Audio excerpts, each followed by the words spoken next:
Bueno, muy buenas tardes a todos. Bienvenidos a la Real Sociedad Económica Matritense de Amigos del País, en su 250 aniversario.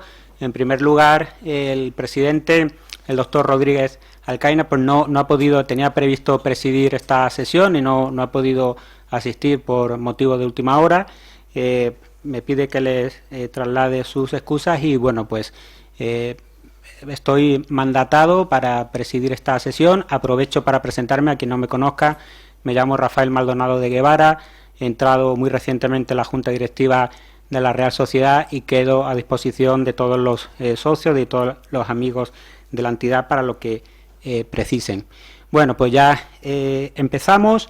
Esta tarde estamos convocados para escuchar al doctor Daniel Pamplona Castillejo, que proviene de Gerona, es natural de la ciudad catalana, y nos ofrece esta tarde una conferencia que tiene por título De la expulsión a la ciudadanía, 10 años desde la ley de reintegración de los sefardíes en España. Tiene un currículum realmente excelso, licenciado en Ciencias Políticas, máster en Unión Europea, doctor en Derecho por la Universidad de Alcalá de Henares, con una tesis sobre la reintegración jurídica de los sefardíes en España desde Isabel II hasta la aplicación de la ley del 2015. Es una tesis que está realizada dentro del grupo de investigación en Sociedad, Derecho y Religión, porque él traza un paralelismo entre las libertades, la mayor o menor protección de las libertades religiosas y de culto en España con el proceso de reintegración jurídico voluntario de los sefardíes en nuestro país. Y además de esta tesis tiene otros dos hitos en esta cuestión: un libro en la editorial Comares en el año 2023, Reintegración de los sefardíes en España. Aquí pueden observar el libro. Y después, muy recientemente, ha publicado un artículo en el Anuario de Derecho Eclesiástico del Estado, en este 2025, en el 10º aniversario de la Ley de Concesión de Nacionalidad a los sefardíes. Es miembro del Instituto Universitario de Investigación en Estudios Latinoamericanos de la Universidad de Alcalá de Henares. Ha vivido en Italia, Reino Unido, Estados Unidos y Austria. Ha realizado una estancia de investigación en Israel, ha trabajado en Naciones Unidas, fue concejal del Ayuntamiento de Gerona y en la actualidad se dedica a la asesoría política. En definitiva, a pesar de su juventud, tiene un currículum tremendo y excelso, y bueno, pues estamos conmemorando el 10º aniversario de la ley de sefardíes con el mayor experto en la materia. Por lo tanto, estamos muy agradecidos por su presencia esta tarde aquí. Tenemos que decir, y es importante, que esta conferencia se celebra en colaboración con el Departamento de Humanidades de la Universidad de Puerto Rico en el recinto de Bayamón, porque esta conferencia forma parte de un ciclo de 3 conferencias que se va a albergar aquí en la Matritense sobre la cuestión de la nacionalidad, porque en octubre se va a celebrar un congreso internacional con decenas de investigadores y profesores en la Universidad de Puerto Rico, haciendo una comparativa entre el caso de los sefardíes y el caso de los descendientes de puertorriqueños que fueron desnaturalizados injustamente por el Tratado de París de 1898. Como ustedes saben, Puerto Rico fue un territorio leal a la corona española y solamente salió de ella a causa de una invasión externa, en este caso de los Estados Unidos. Y bueno, pues no quiero alargarme más. Ya conocen a grandes rasgos, porque podríamos estar toda la tarde, el currículum excelso del doctor Pamplona. Y por favor, doctor, si nos ilustra. Muchas gracias. Bueno, muchísimas gracias. Se oye bien, ¿no? Sí. Vale. Don Rafael, muchas gracias. Tus palabras son siempre muy bienvenidas. A mí esto de la juventud me duele la rodilla un poco ya, pero bueno, hemos hecho algunas cosas. En cualquier caso, pues sí que es cierto que la cuestión de los sefardíes ha sido la que más me ha importado, la que ha guiado los últimos años de investigación, ¿no? Por lo tanto, bueno, si les parece vamos a empezar, pero muchas gracias en especial pues a Rafael y en general a toda la Junta, a todos ustedes por asistir. Vamos a tratar de hacer una hora más o menos y que sea más o menos ilustrativo de cuál es la situación, la cuestión de cómo se encuentra ahora los sefardíes en España tras 10 años de una ley que no sé si les suena, pero aprobó el ministro de Justicia Gallardón en el año 2015, a fin de reintegrar, cuando hablamos de reintegrar de forma jurídica, se trata de otorgar el pasaporte español. El pasaporte español. Hay otra parte de integración previa, que yo considero en la tesis, que es el derecho a la libertad religiosa, que es una cosa que nos ha venido dada pues desde mediados del siglo XIX aproximadamente, ¿no? Bueno, vayamos al tema. Los sefardíes o sefarditas, se había llamado hace unos 50 o 100 años, aquí en España se llama sefarditas más que sefardíes, pero son sinónimos perfectos, con lo cual, ¿quiénes son los sefardíes? Los sefardíes son los judíos que fueron expulsados de España, que no era España todavía, es decir, de la corona de los reinos de Castilla y el reino de Aragón. También luego se expulsó del reino de Navarra y entonces la fecha clave es 1492. Como saben, es una fecha que a nosotros nos ha impactado profundamente, a nosotros como españoles, pero también tuvo una importancia vital en el resto del mundo, ¿no? No es casual que fuese 1492. De todos modos, en este punto es muy importante que marquemos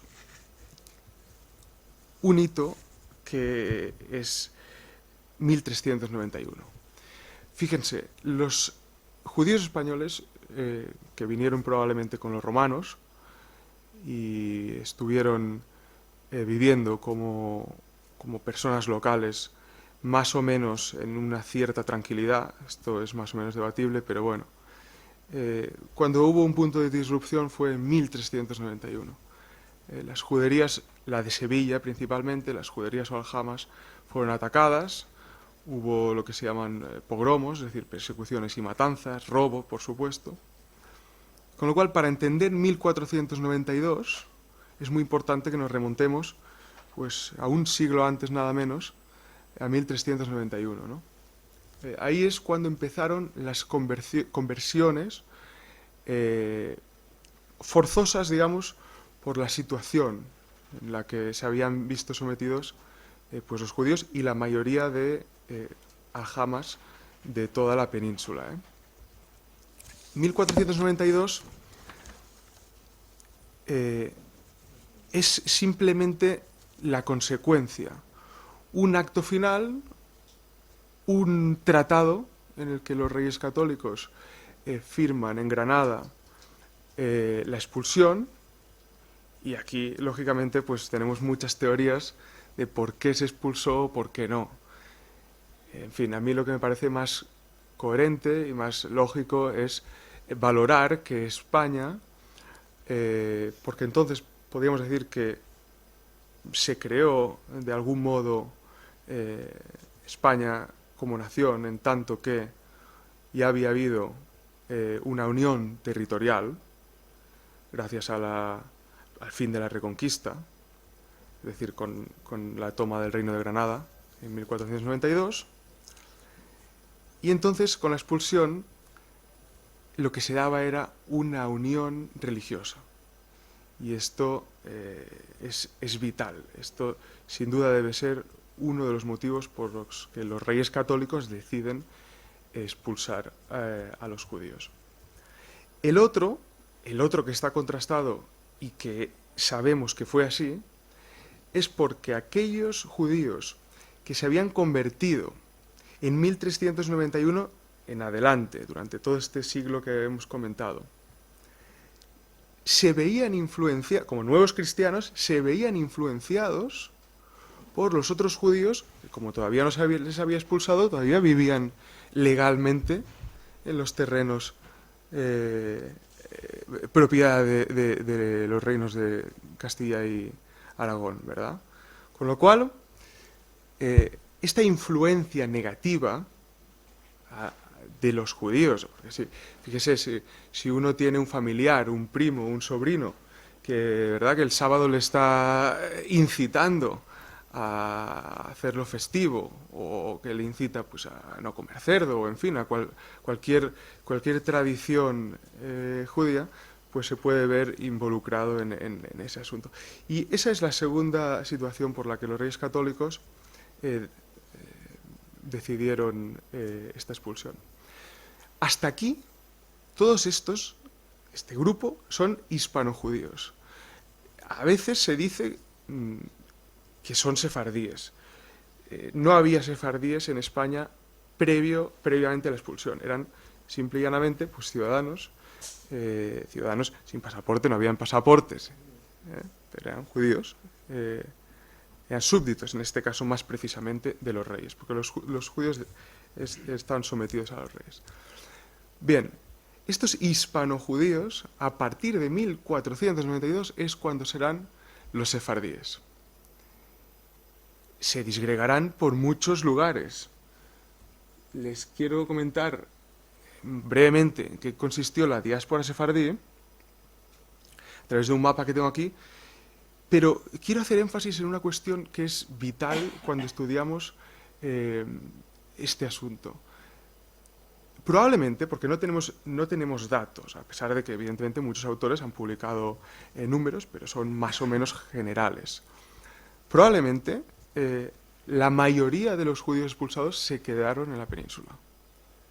Se convirtieron, serían los que llamamos los cristianos nuevos, judeoconversos, conversos, o incluso, como saben, la acepción marranos, peyorativa, absolutamente peyorativa, y definitoria del judío que se había convertido falsariamente, es decir, que seguía practicando en su intimidad o en su entorno familiar algunas costumbres judaicas, algunas porque las instituciones rabínicas, las sinagogas, todo esto desapareció, con lo cual gradualmente esta comunidad fue perdiendo pues esa liturgia que viene dada, o esa oficialidad que viene dada pues en el templo, ¿verdad? Entonces,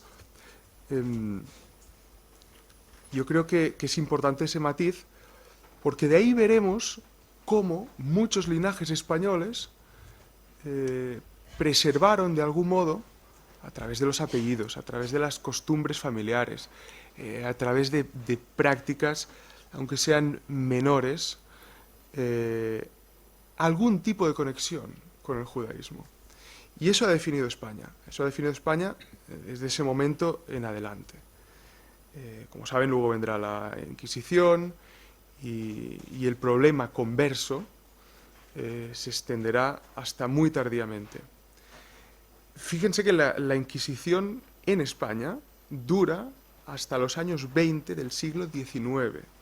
Y después de los franceses venir aquí y tratar de extender las ideas de la Revolución Francesa y tal, bueno, en los años 20 todavía estábamos con la cuestión. Es cierto que era una Inquisición muy, muy relajada. También es cierto que se ha hablado mucho de lo que se llama la leyenda negra contra España, que lo que digamos, se había hecho en España y tal y cual. Bueno, las expulsiones, en España se expulsan a los judíos en el 1492, pero durante todo el medievo hay muchas expulsiones en la mayoría de lugares de Europa. Bueno. Vamos a avanzar. Les he comentado que son, como ven, tienen un breve esquema aquí, que son hispano-judíos antes de 1492. Son sefardíes los descendientes, los expulsados y sus descendientes. Son conversos o judeoconversos o cristianos nuevos. Cristianos nuevos, cristaos novos, es un concepto que se utiliza mucho en Portugal. Acuérdense que en Portugal se les expulsa en el año 98, 1498. Bien, una característica clave de los judíos, que ahora continuaremos repasando, es el lenguaje. Estas gentes se van principalmente, ahora lo vamos a ver aquí, se van principalmente al Imperio Otomano, lo que era el Imperio Otomano. Si se fijan, pues, a ver, lo ven aquí, ¿no? Tenemos ciudades clave: Constantinopla, actualmente Estambul, Esmirna, ciudades en las que, digamos, la comunidad judía era prácticamente en su totalidad sefardíes y hablaban español. Hablaban un español arcaico, no arcaico, que se llevaron del medievo, un español del medievo, es decir, combinado con palabras locales, cuestión lógica durante los años, pero preservaron esa lengua. Y esta es una importancia clave. Más adelante veremos que la ley pone mucho énfasis en la preservación del idioma. Bueno, como decía, Esmirna tiene un barrio, digamos, las sinagogas eran sinagogas españolas, absolutamente españolas. Constantinopla, lo mismo, había barrios enteros. En Estambul actualmente, están todas destruidas, pero el barrio de Balat, Torre de Gálatas, si ustedes han ido a Estambul, la Torre de Gálata, allí abajo era donde estaba el barrio judío, pero era el barrio español, o sea, judío español. Y se hablaba español, se descansaba el sábado. Lo mismo sucedía lo mismo en Salónica. Salónica es una ciudad importantísima, vital para los sefardíes españoles. Se hablaba español en Salónica porque la mayoría de los habitantes no eran helenos, sino eran judíos sefardíes. Y se descansaba el sábado, en Salónica. Todo esto evidentemente se esfumó pues cuando llegaron los nazis y hicieron desaparecer de la faz de la tierra a toda la ciudad de Salónica. Así mismo, ¿no? Es decir, lo que quedó fue nada. Con eso perdimos, los españoles, una parte cultural importantísima. Los sefardíes desarrollaron una literatura muy importante, los hispanos judíos ya cuando estaban aquí en el medievo, y posteriormente en la diáspora o en el exilio, ¿no? Bueno, otros lugares donde fueron los sefardíes disgregados que sean importantes, a Italia en primera instancia, Florencia, Ferrara. Ferrara es vital porque allí se desarrolló lo que se llama la Biblia de Ferrara. Es una Biblia en ladino o judeo-español, o sea, el Antiguo Testamento judío, pero escrito en ladino o judeo-español, que es el lenguaje, ¿no?, que hemos dicho que ellos hablaban. Livorno es una ciudad muy importante, Roma, el gueto de Roma es extraordinario, Sarajevo, en general todos los Balcanes, que eran entonces Imperio Otomano. Y otra parte es cierto que fue hacia Marruecos. Estos son los que luego hablarán jaquetía. Jaquetía no deja de ser lo mismo, judeo-español, una variante del judeo-español. Tetuán es un lugar, cuando los españoles llegamos en el 1860 con la guerra de África, con O'Donnell y con Prim, con el general Prim, y llegaron a Tetuán tras la batalla de Tetuán, batalla de Castillejos y batalla de Tetuán, y nos encontramos que habían ahí unas gentes que prácticamente desconocíamos y que nos recibían en español, nos estaban hablando en español, pero un español, bueno, hay crónicas, ¿no?, de la época, un español un poco raro, dicen, un español pues, arcaico, antiguo, no sabían exactamente de qué se trataba, ¿no? Bueno, pues esa es una recuperación de una parte cultural que España perdió hace muchos años. Bueno, y finalmente el tercer brazo es el de Ámsterdam. Llegaron hasta Hamburgo, Londres, hay una comunidad importantísima sefardí. Luego estos irían muchos a Estados Unidos, algunos marroquíes irían a París, esencialmente. Pero bueno, Ámsterdam, acuérdense de Baruch Spinoza, el filósofo, Benito Spinoza, es en realidad. Baruch es la traducción al hebreo, pero porque Baruch en hebreo es bendito. Entonces, pero en realidad aquí se le llamaba Benito Spinoza. Pues él era un sefardí que llegó a Ámsterdam y de hecho, digamos, entró en discordia tanto con unos como con otros. Ni era suficientemente, cristiano por supuesto que no, pero tampoco era suficientemente judío porque allá pues lo trataron por su pensamiento racionalista. Pero bien, en fin, el caso es que esta dispersión es la que generó lo que conocemos hoy en día como el mundo sefardí. Entonces, ¿qué ha hecho España? ¿Cuándo lo ha hecho y cómo? Para reintegrar a esta comunidad tan singular, ¿no? Desde el punto de vista legal, como hemos dicho, hay dos perspectivas muy claras. La libertad religiosa, esencial porque estos españoles, evidentemente, su punto distintivo y el punto por el que se les expulsó de España era su religión. Era su religión. Y esto es importante porque se tiende a pensar, incluso hoy en día, que el mundo judío es una cuestión de etnia y religión, es decir, es una cuestión etno-religiosa. Bueno, no vamos a entrar en la cuestión étnica demasiado, pero les advierto que los sefardíes son españoles y claramente de raíz española, es decir, pues porque estuvieron aquí desde los romanos, y los judíos sefardíes se mezclaron con la sociedad española reiteradamente. Había matrimonios mixtos y esto era muy común. Era más común en el mundo sefardí que en el mundo askenazí. El mundo askenazí son la contraposición, son los judíos que han habitado Centro Europa. Bien, para que nos entendamos de una forma llana, me lo van a permitir porque es poco académico, pero lo van a entender muy sencillamente. Un judío ruso se parece físicamente mucho a un ruso. Y un judío etíope, que los hay, se parece mucho físicamente a un etíope. Son calcados. Y un judío español se parece mucho a un español. Es decir, un judío germano se parece mucho a un germano. Es decir, se reconoce, se sabe, que evidentemente también entre los askenazíes, aunque era una comunidad un poco más aislada que los sefardíes, hubieron matrimonios mixtos, hubo una mezcla, por A o por B, no vamos a entrar en el debate, pero esto sucedió de esta manera, ¿no? Con lo cual, también es cierto que hoy en día en la cuestión genética se sostiene que hay un gen particularmente, intrínsecamente judío. Yo no soy experto en genética, pero la Universidad de Baleares, de Illas Baleares, no hace muchos años, a colación de no sé si han escuchado hablar de los chuetas, la cuestión de los chuetas, que eran aquellas 7 u 8 familias mallorquinas que quedaron, Miró, Piña, una serie de apellidos que quedaron marcados como judeoconversos. Bien, la Universidad de Illes Baleares hizo un estudio genético muy interesante y se dio cuenta que, si bien estos podían tener algún código genético, digamos, intrínsecamente judío, que no era demasiado claro, porque aquí si nos miran a nosotros tenemos una parte de Medio Oriente, lógicamente. Por aquí pasaron fenicios y digamos, los pueblos semitas no solamente son los judíos. Hoy en día los palestinos que ahora estamos viendo en la televisión son pueblos semitas también. Esto es importante recordarlo.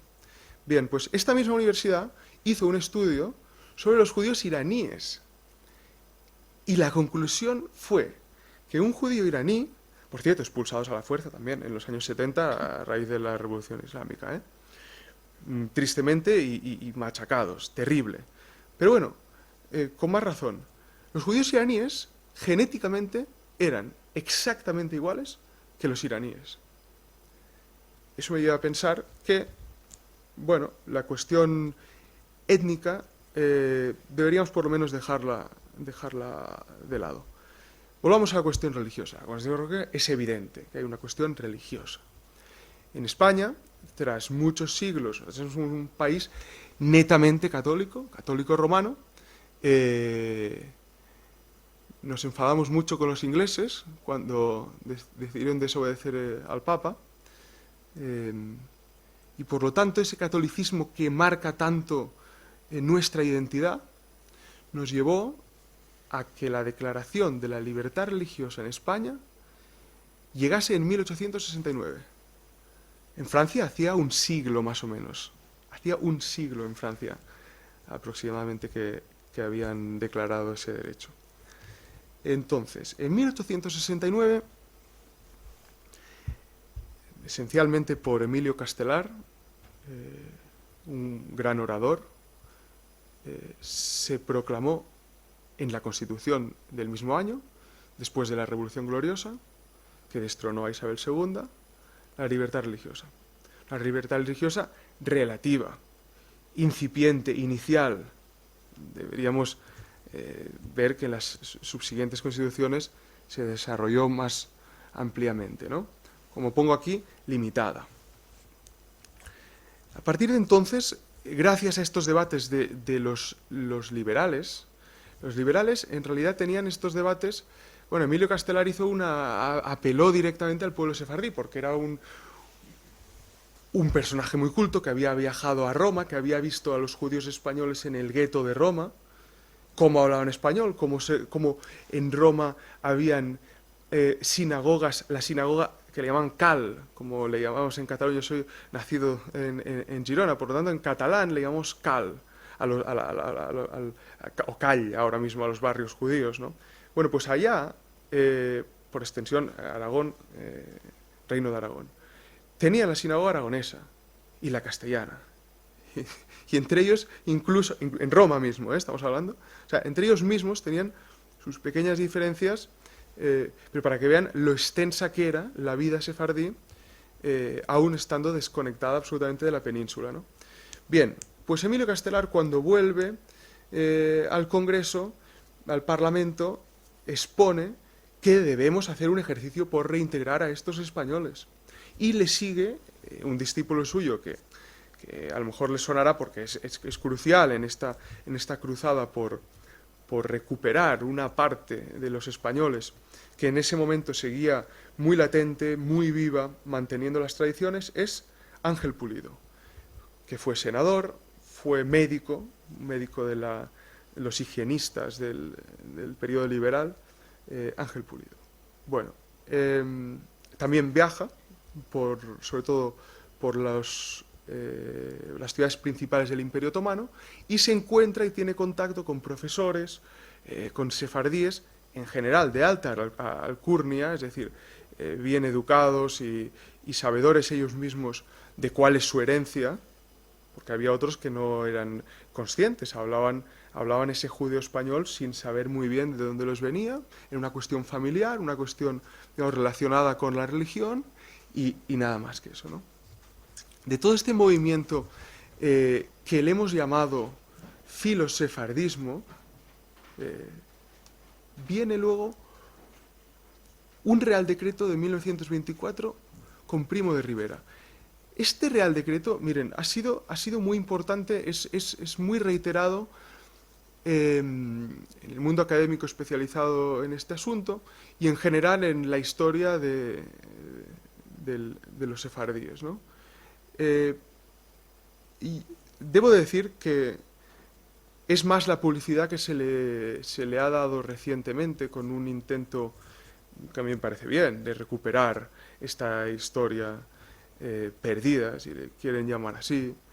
Pero la realidad, si lo analizamos en profundidad, desde el punto de vista jurídico era muy limitado, era un Real Decreto muy cortito, y se ceñía únicamente a ciertas familias, como he dicho, que tenían digamos, poder económico y que por tanto conocían su origen y además tenían la capacidad de abonar los honorarios de un abogado en aquel momento, por ejemplo, para hacer unos trámites con un país extranjero. Estamos hablando del Imperio Otomano a España en los años 20, es decir, fíjense que esto no era una cuestión fácil. Entonces, que aquí se legisle, haya una disposición normativa en España que llegue allí, que evidentemente llegaba a través del consulado nuestro y se le daba publicidad, pero aún así la capacidad de la gente que estaba allá no era muy extensa. Y tienen que entender que la comunidad sefardí de Esmirna o de Estambul abarcaba todas las clases sociales.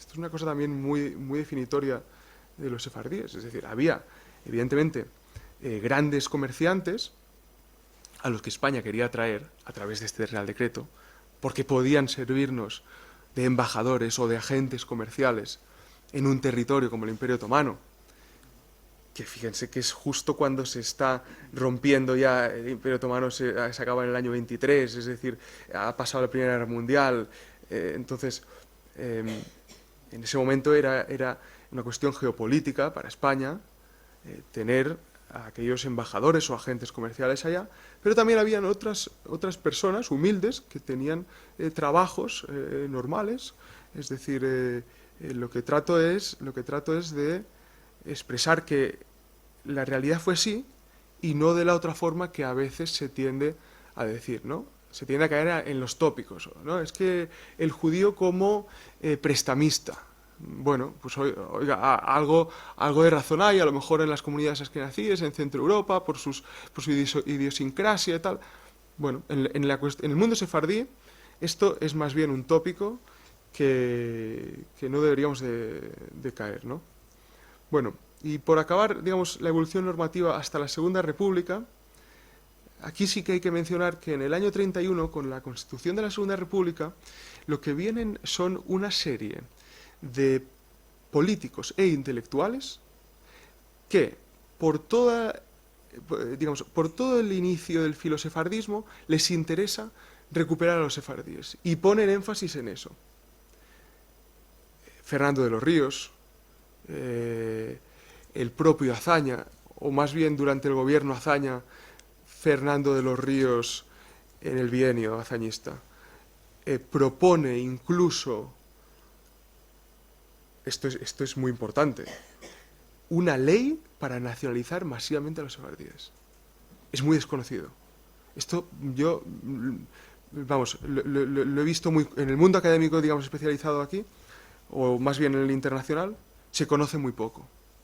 No sale adelante, ¿eh? Es por eso que luego pues, es un proyecto de ley del año 32, 33, pero consiste en directamente meter a todos en el saco con su nacionalidad. Tal. Esto ya sucedió, Francia lo había hecho en Argelia, ya en el 1860, con el decreto Crémieux. O sea, Francia venía haciendo eso por razones geopolíticas, como he dicho, de intereses, de tener gente de allá, pero España no. España es una cuestión inédita y llega ese proyecto de ley en el 32-33, ya les digo, de parte de Fernando de los Ríos. Luego historiadores, grandes historiadores, Américo Castro, Sánchez Albornoz está, bueno, pero en fin, no es negativo a esto tampoco. Gregorio Marañón, Menéndez Pidal.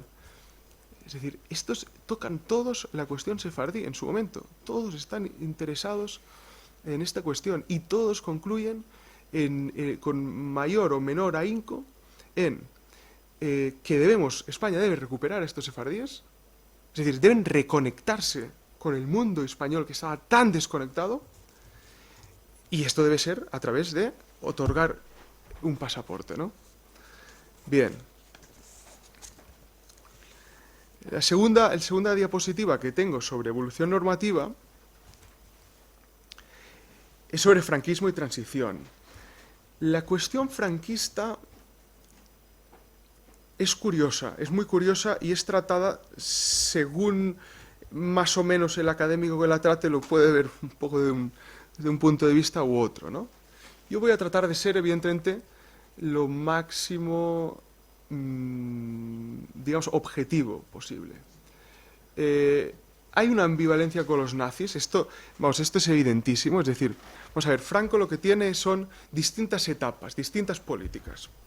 La primera es muy sencilla de entender. La primera etapa de Franco es que él es conocedor plenamente de los sefardíes. Plenamente porque es un africanista, es un militar africanista y por lo tanto conoce, cualquier militar africanista tiene una relación muy clara en Tánger o en Tetuán o en cualquier lugar con los sefardíes. Bien, de hecho, en muchas ocasiones habituaban al ejército español y tal.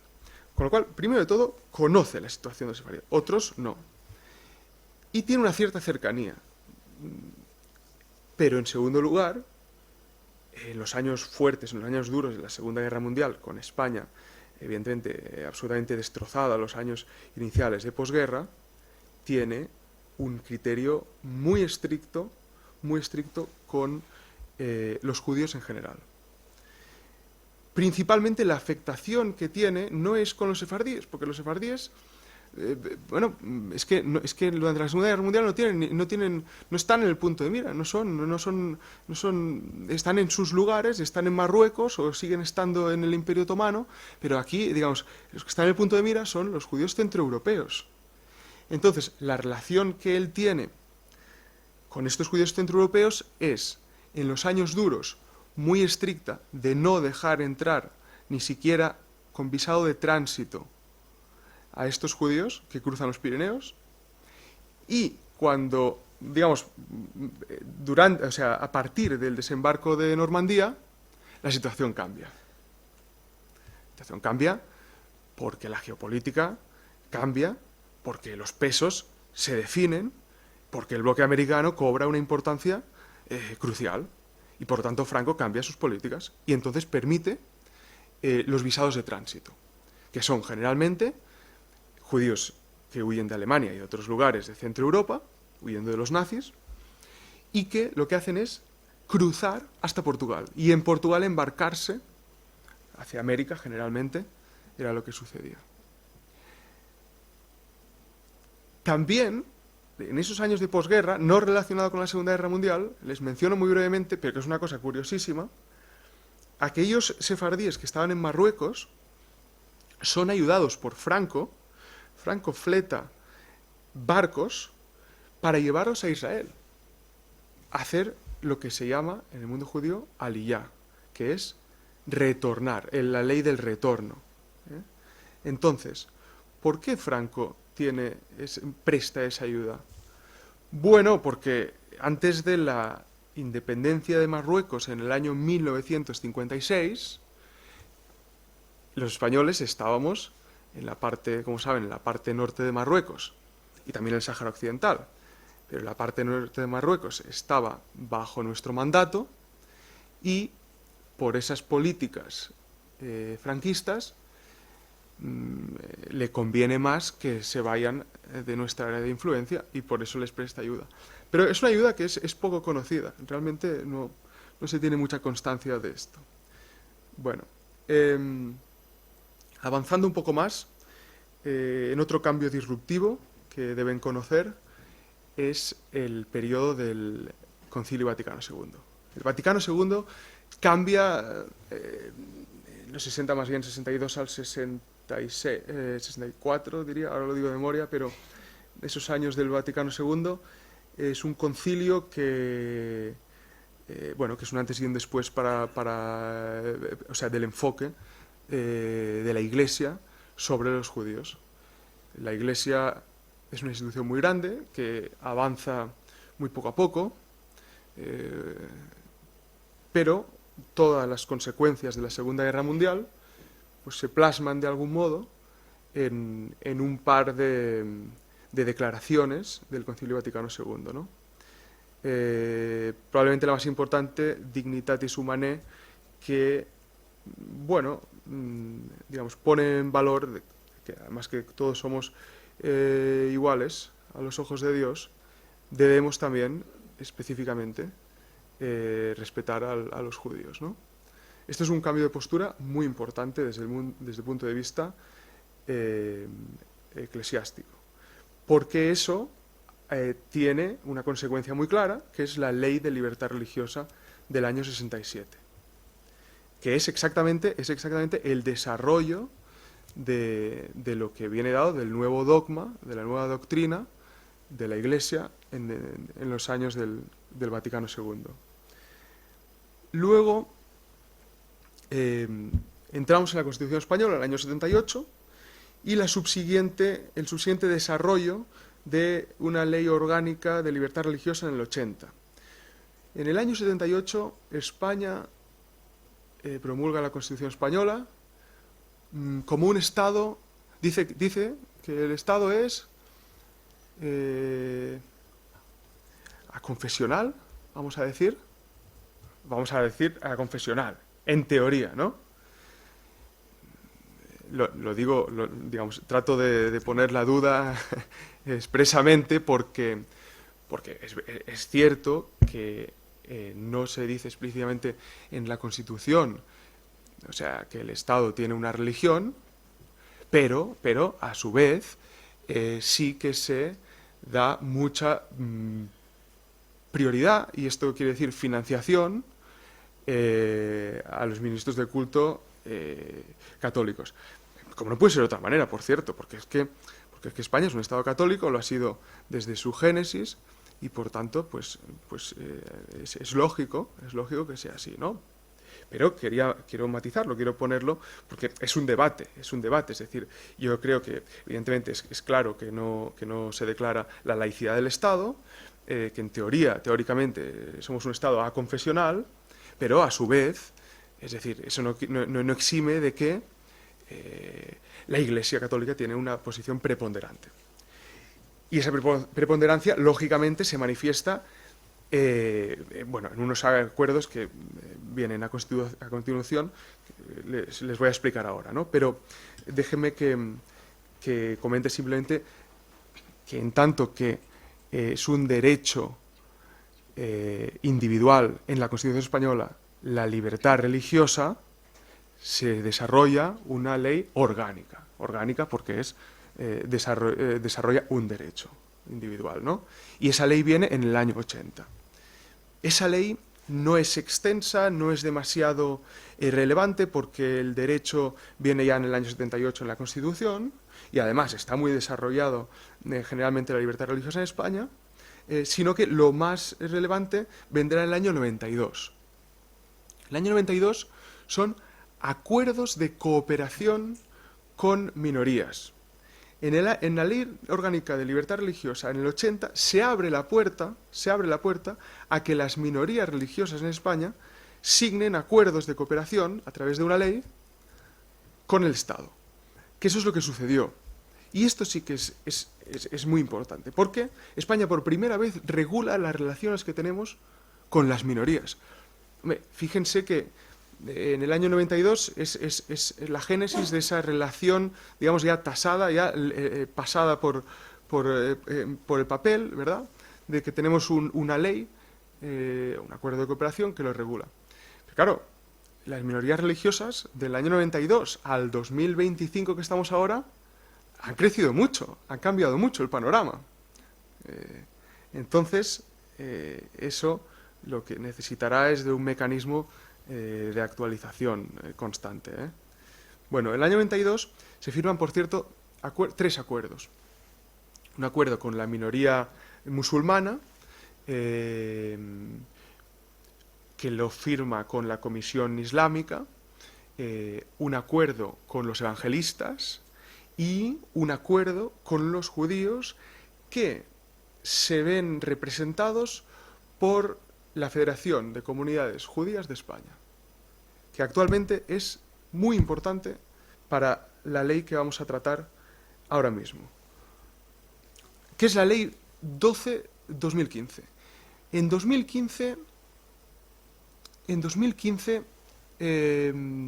como decía al inicio, el ministro Ruiz Gallardón, muy conocedor de los sefardíes, de la idiosincrasia de los judíos españoles, de la historia de los hispanojudíos, porque es un político que, habiendo sido alcalde de Madrid y presidente de la Comunidad de Madrid, tiene una relación muy cercana con la comunidad judía de Madrid.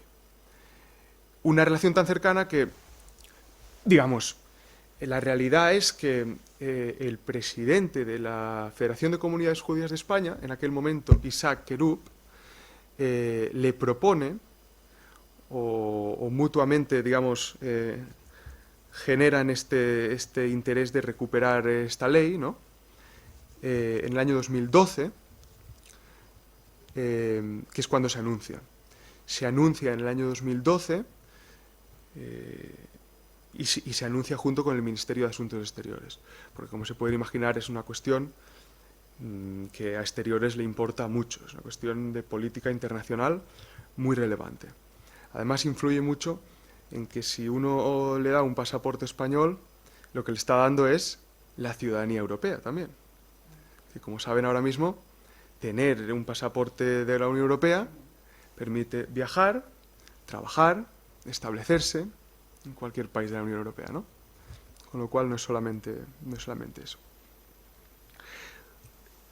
Un momentito.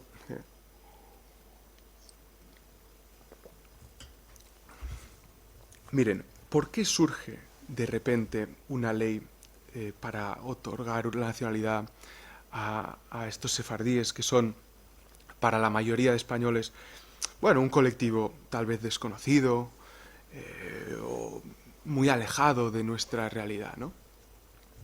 Surge por una cuestión jurídica. Surge porque desde el año 2004, con el gobierno de Zapatero, con un gobierno que, como saben, tuvo unas políticas migratorias aperturistas.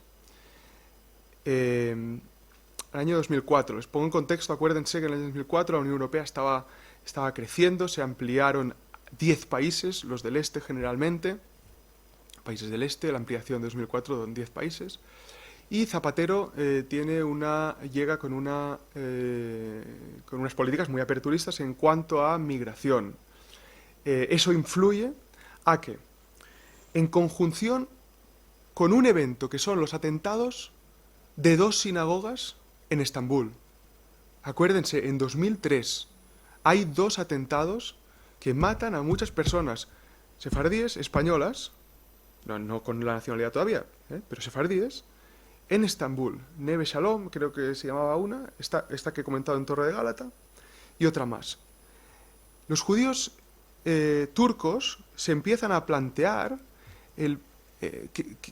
una salida porque en ese momento llega este presidente, que es Tayyip Erdogan, que precisamente todavía está al cargo, ¿verdad?, en Turquía, y llega con un islamismo fuerte, se encuentran con 2 atentados.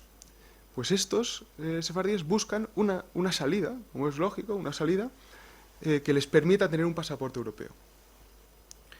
Llega al Ministerio de Justicia principalmente por el conocimiento que tiene Miguel Ángel Moratinos. ¿Se acuerdan de aquel ministro de Justicia que había estado en la Unión Europea? Había sido el embajador nuestro en Tel Aviv. Entonces él era conocedor también de esta situación. Entonces él patrocinó de algún modo que se les otorgara por un procedimiento extraordinario que se llama Carta de Naturaleza, la nacionalidad española. Carta de Naturaleza se han ido dando desde mediados del siglo XIX. Es un procedimiento que se otorga en Consejo de Ministros, una a una, es decir, solicitud a solicitud, es unipersonal y es un procedimiento extraordinario, pero que se viene dando desde hace muchos años. Y a los sefardíes, concretamente, desde mediados del siglo XIX.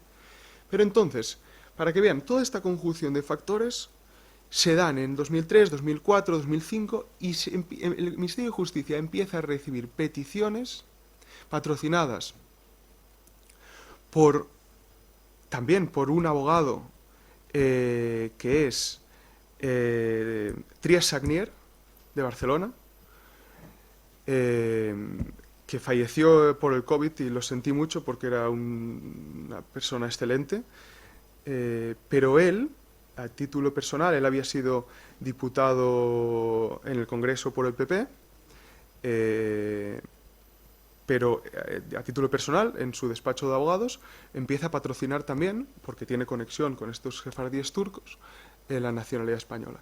Entonces, vean, se les da nacionalidad española a estos turcos, y esto genera un precedente importante.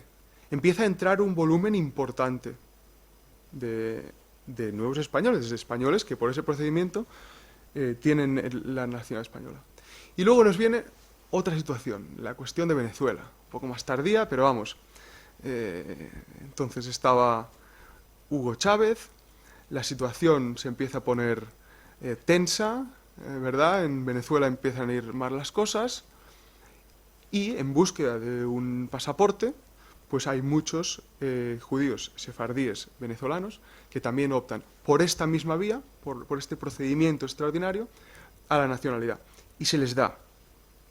Todo esto genera un precedente jurídico que en algún momento se debe de regular, se debe de hacer una legislación ad hoc que será pues Gallardón el que decida llevarla a cabo. Un par de claves que debo comentar de la ley. Bueno, no les voy a aburrir con las particularidades jurídicas, pero se permite la doble nacionalidad. Esto es importante porque los que acceden a la nueva nacionalidad pues no deben de retrotraerse de la previa, y se les requiere un vínculo con el país, con España, que ahora vamos a tratarlo. Miren, vamos a ver. Tengo aquí unos datos que les deben de resultar interesantes, necesariamente, porque esta es la recapitulación de 10 años de ley, ¿eh? La ley se ha cerrado, ya no se admiten más solicitudes. Está el plazo cerrado, se dio una prórroga y, por tanto, estas son las solicitudes recibidas en marzo del año 24, que es cuando el Ministerio de Justicia presentó los últimos datos, y se han recibido 153.774 solicitudes. Se han resuelto la mitad, 81.000 y tal, 81.000. Pero se han aprobado 91.000. Es decir, a ver si vemos el asunto.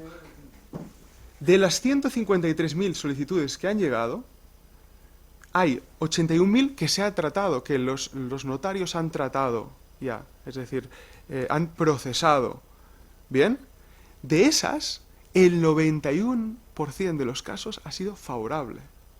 Es decir, la tasa de éxito, llamémosle así, es altísima, realmente altísima. El resto, el 54, pues el 45 que no se ha tratado es porque están en cola. Porque revisar 153.000 expedientes uno a uno y valorar cada uno si es este señor que me está pidiendo la nacionalidad, si es realmente merecedor o no. Es decir, si es realmente sefardí originario de hace 500 años, ¿eh? Fíjense la complejidad jurídica que tiene valorar, que además lo valora un notario, no lo valora un juez, ¿verdad? Lo valora un notario, que además no tiene por qué ser especialista en la materia, ni mucho menos, si este individuo tiene una herencia de hace 500 años.